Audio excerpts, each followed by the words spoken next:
Hi guys, Zora here. So today I want to show you how to make a traditional Russian borscht beet soup.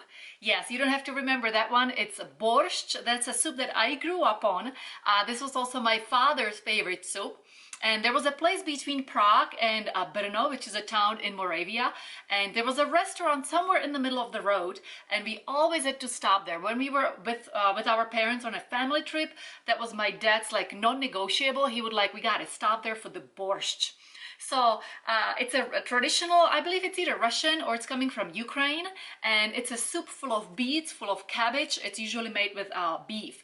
And I want to let you know that this soup that we have made was inspired by the Russian borscht. We just made it gluten grain-free, also AIP autoimmune friendly, so we pulled all the nightshades out of it, and it's also dairy-free as well. But this is basically the traditional Slavic borscht soup.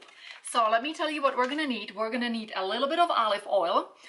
We are gonna need 100% grass-fed beef stew. Maybe like a pound or pound and a half of it. We're gonna need broth, beef broth as well. We're gonna need 1 large onion. We will need beets, either 3 or 4 large beets.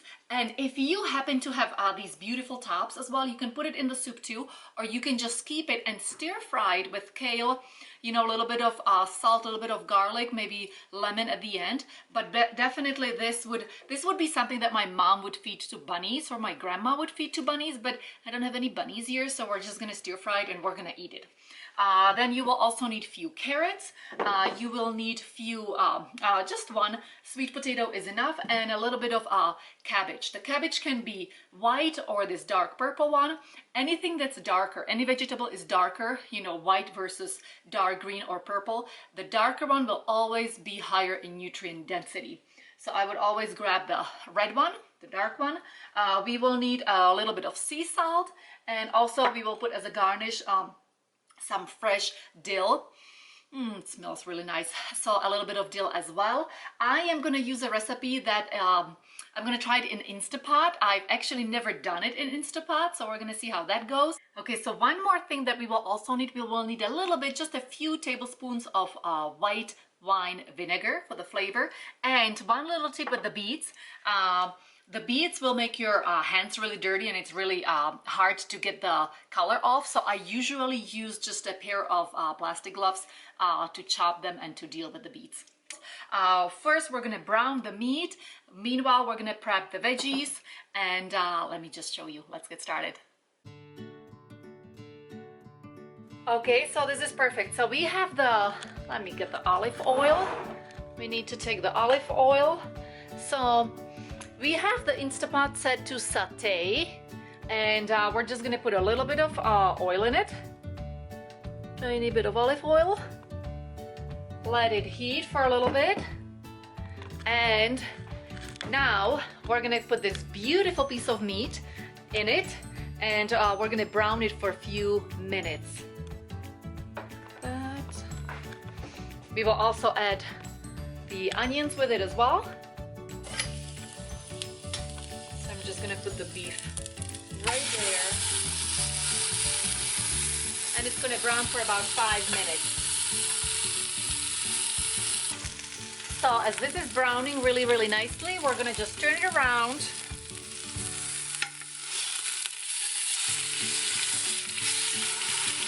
Nice, we're gonna brown it from this side as well. We're gonna add the onions.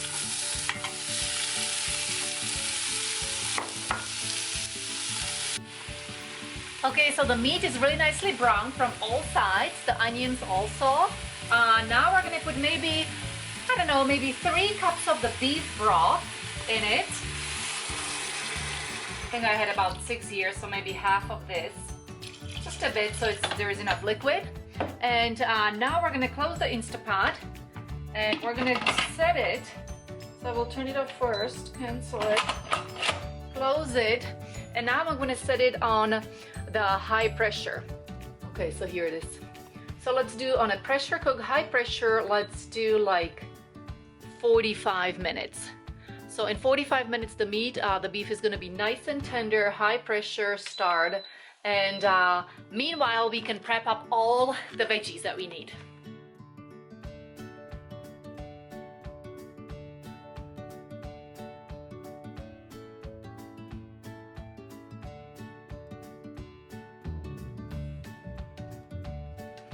Okay, so the Instant Pot is now done. I have released the pressure manually. I'm gonna open it up. And this is the beautiful piece of meat, the stew meat. We're gonna take it out now, and we're gonna put the rest of the veggies in there, and we're gonna shred this by hand. So actually the meat was not as tender as I would like, so I instead chopped it up into smaller pieces. I have added a little more broth into the Instant Pot, also a little more salt. I'm gonna put it back in there, close the lid, and set it for high pressure again. Let's see. Might have to do it with 2 hands, but I'm gonna put it on high pressure again to cook for another 45 minutes. Okay, so the meat in the Instant Pot, the stew, the beef stew should be now done. So I'm gonna open it up, check it out, take it out as well. Let's see how that looks. I think it's gonna be pretty good. So I'm just gonna remove it. So I actually ended up cooking it longer. I chopped up the meat into smaller pieces and cooked it for a little longer. Now it's perfectly soft. So I'm gonna be able to just chop it up or shred it or cut it. Meanwhile, I have all the broth in there. I am gonna add all the veggies. So it's gonna be the beets. That's a lot. A little more beets. I'm gonna add all the cabbage. And also all the carrots and all the sweet potatoes. Ooh, that's a lot. And I love that I have so much of it. I don't want it this thick, so what I'm gonna do, I'm gonna just put some more water in it, because I have a lot of broth in it too, but I'm just gonna put some water in it as well.